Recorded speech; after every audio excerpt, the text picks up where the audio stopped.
This social media influencer was murdered by her husband, and it's the perfect example of why you should not believe everything you see on social media. So beautiful, can I have your number? And I said, no. And he said, oh, playing hard to get. And I said, no, I'm simply not interested in you. And he said, She was found on the side of the road, stripped of her clothes and her voice. But even in death, Alexis still spoke through the video she left behind.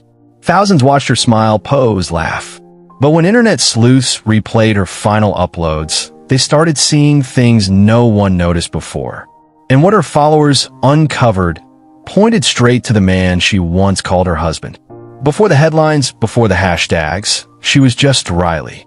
Riley Matthews, 20 years old, born and raised in Greenville, Tennessee. Her world was small. 2 stoplights, 1 coffee shop, and a bedroom window that looked out onto the mountains. But inside that world, she was becoming something bigger. To her 238,000 followers, she was bold, funny, and real. She posted makeup tutorials with messy counters in the background. She laughed at her own jokes. She showed her bad skin days. She talked openly about her anxiety, her bad relationships, and how she was learning to love herself. In her videos, you could hear her mom shouting from the kitchen. Sometimes her dog would bark mid-sentence. She didn't edit it out. She was raw, and that's what made her matter to so many. She lived with her mom, Jenna, her biggest cheerleader and her only parent. Her dad had left when she was 5. Riley's best friend, Morgan, said she always had a camera in her hand, even when things got hard. It was like therapy for her, Morgan told us. TikTok was where she could be seen, even if no one saw her in real life. She didn't want fame. She wanted purpose, to turn her pain into something people could hold on to. But not everything posted online is the whole truth. And the cracks, they were already there. You just had to know where to look. Last active, 11:42 p.m. Video posted at 12:05 a.m. Found dead at 7:46 a.m.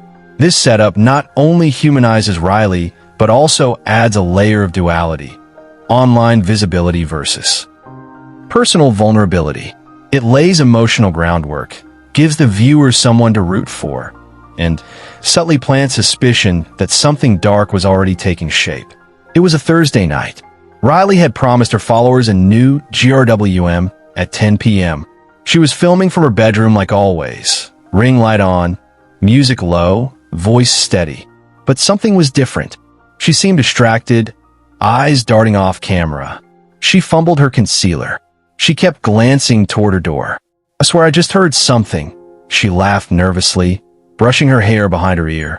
The chat lit up with laughing emojis. It's just your cat. Girl, you're paranoid. It's a ghost. But at 10:28 p.m., the live stream ended. Abruptly. No goodbye. The next morning, Riley didn't text Morgan back.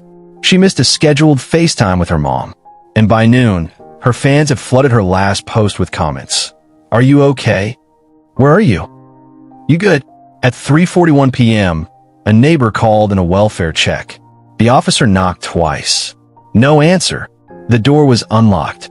They found her face down on the carpet, just feet from her bed, dressed in the same oversized hoodie she wore in the stream. Phone still in her right hand.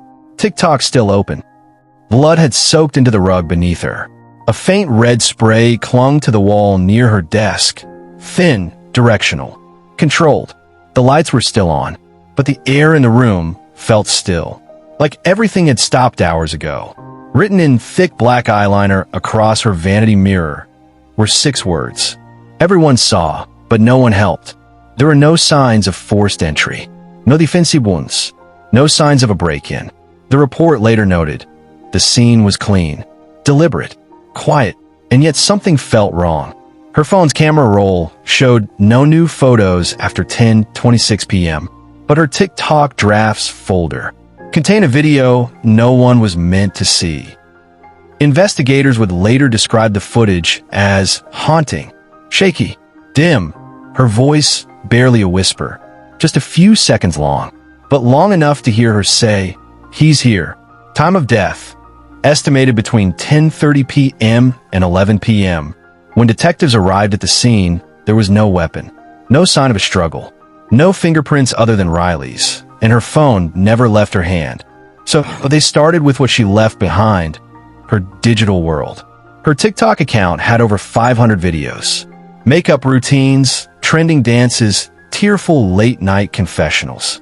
But buried in the drafts folder, they found a 14-second clip that would change the course of the case. The video was filmed just hours before her death. Riley is dancing in front of her mirror, but for just a moment, someone appears in the reflection, just standing, still, watching. At first, police thought it was a glitch in the mirror, a coat rack, maybe her mom in the background.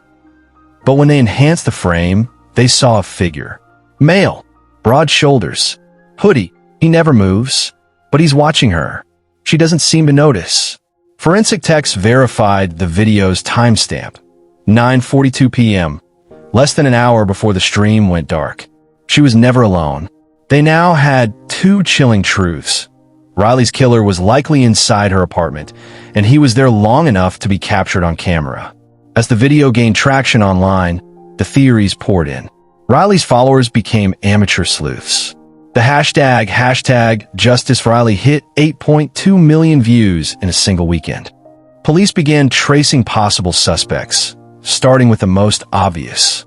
Man detective suspect number 1, Jordan Bell, the ex-boyfriend.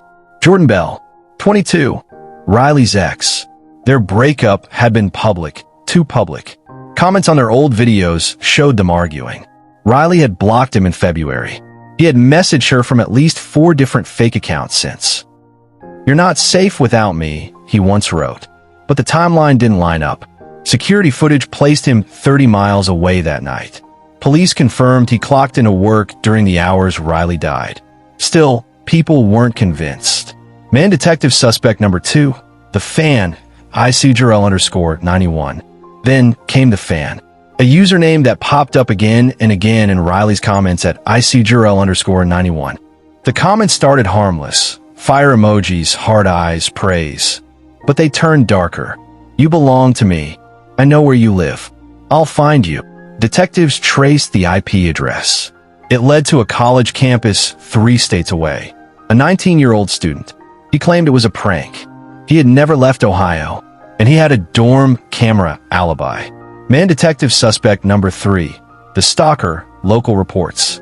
Then came the real scare. 2 weeks before Riley's death, local police received multiple reports of a man seen following women in her neighborhood. One report read, "He waited outside the store. Said he followed me from TikTok." A sketch was released. Tall, hoodie, goatee, but the trail went cold. 3 suspects, 3 dead ends. And then investigators found something in the audio of Riley's last draft. The 14-second clip, the one with the mirror figure, had one more secret. A voice. "You're not going to ignore me this time." It was barely audible, but it was there. Detectives pulled metadata from the video. The IP address from the draft upload led to a burner account Riley had messaged once. The username? "Help me, 1999. One message was still recoverable. Sent 48 hours before her death. "Please stop messaging me. You're scaring me." Using IP tracing and data subpoenas, they found the source. It wasn't a stranger. It wasn't a random fan. It was someone who'd been close, too close. Riley's part-time photographer, 28-year-old Darren Chase. He had shot dozens of her TikToks. He knew her lighting setup, her schedule, her weak spots. QQQ. Riley had once called him like a big brother in a caption. But behind the scenes, friends said he became possessive, demanding exclusive access, texting her late at night, getting angry when she filmed with others. On a Thursday morning, just 12 days after Riley's death, federal agents moved in on a quiet townhouse in suburban Phoenix. The man inside was calm. He didn't resist. He just said, "Took you long enough." His name was Aaron Blakely, 31, Riley's former media manager. He wasn't just a social media consultant. He had access to Riley's content bank, her email, her location metadata, and her private TikTok drafts. 6 months earlier, Riley had quietly ended their partnership after a series of inappropriate messages and coercive behavior. She told her friend, "He's starting to feel like a threat. not a partner. After Riley cut ties, Aaron didn't stop. He created ghost accounts to monitor her, bought access to third-party tools to track engagement on her posts, messaged her under aliases, manipulated algorithm data. Then came the texts, dozens of them, recovered from a burner phone found during his arrest. I made you. If I can't make you famous, I'll make you unforgettable. Your silence will be the loudest sound. In the months leading up to her death, Riley had complained of glitches in her social media. Drafts going missing, captions edited without her knowledge. She thought it was a TikTok bug. It wasn't. Then came the moment that made headlines across the world. Investigators discovered that Riley's final video, the one that went viral posthumously, wasn't posted by her. It was scheduled by Aaron, minutes before he killed her. The video was a mashup. Riley's smiling face, a trending soundbite. But in the background, frames no one noticed at first, was a flicker of movement, a shadow across the doorway. Viewers thought it was just an eerie coincidence. It wasn't. The clip gained over 22 million views in 3 days. At the trial, prosecutors unveiled a calculated digital blueprint. Aaron had planned the murder down to the second. He had created calendar entries titled "Final Post" and the end of her story. He used location tracking to ensure she was alone. He disabled her Wi-Fi remotely to prevent live streaming. The defense tried to paint Aaron as mentally unstable, not malicious. But the digital evidence told a different story. One of control, revenge, obsession. He wanted the world to witness her death, but not know they were watching it. And for 2 days, they didn't. On the 4th day of the trial, Riley's mother took the stand. She carried with her the phone Riley used to record her final moments. She clutched it the entire time. Through tears, she said, "The world saw her die and didn't even know it." She was trending while we were planning her funeral. The jury found Aaron Blakely guilty on all counts: first-degree murder, digital impersonation, cyberstalking, and unlawful access to electronic communications. He was sentenced to life without parole. Remember to be kind. You never know what someone's going through. On September 17th, at exactly 11:48 a.m., the judge delivered the final sentence. Aaron Blakely, found guilty on all counts, was sentenced to life in prison without the possibility of parole. The judge called it one of the most deliberate, digitally enabled murders in modern history. But no sentence could undo what had been done. Riley's TikTok account still exists. It's no longer active, but it hasn't been deleted. Instead, it's become something different, a digital headstone. We still think about you every day. You made us smile before the world broke our hearts. Millions have visited her page, left messages, lit virtual candles. Her videos, once entertainment, now echo like fragments of a life paused too soon. One follower wrote, "Her dream was to go viral for her voice, not her death." In the weeks that followed the verdict, Riley's fans, now a grieving community, channeled their sorrow into something louder. They started a petition, one signature at a time. The goal? To push for what they called Riley's Law. The proposed legislation seeks to hold platforms accountable for ignoring patterns of digital abuse, like mass reporting, stalking behavior, and burner account threats. Riley's mother, now a fierce advocate, speaks at rallies. They say her murder was unpredictable, but it wasn't. She left digital breadcrumbs. She asked for help. She was ignored. Let's make sure no other family has to go viral for the wrong reasons. From Los Angeles to London, candlelight vigils were held in Riley's honor. Not in stadiums or city halls, but on screens, Zoom memorials, TikTok tribute chains, live streams of people lighting candles from their bedrooms. Her story transcended platform boundaries. Instagram, YouTube, even Reddit communities rallied behind her legacy. And in that fractured grief, the internet did something rare. It slowed down. It listened. Riley Matthews was more than a victim. She was a daughter, a creator, a voice for others. She turned her own struggles into light and gave that light away for free.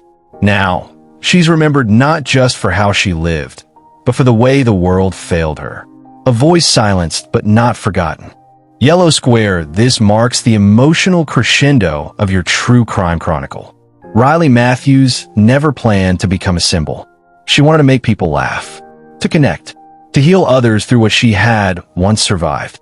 But somewhere between the hashtags and heart emojis, a predator watched. Unnoticed, undeterred, until it was too late. She filmed her life to feel seen. But in the end, it was a video that saw everything. Aaron Blakely will spend the rest of his life behind bars. But the platform that let him watch her, message her, track her, still hasn't changed its rules. Do you think justice was truly served? Or was this just the end of the first act? If this story shook you, there's more. Because what happened to Riley wasn't an isolated tragedy. Subscribe for more real stories with dark twists. And tell us in the comments, what would you have done if you saw the signs?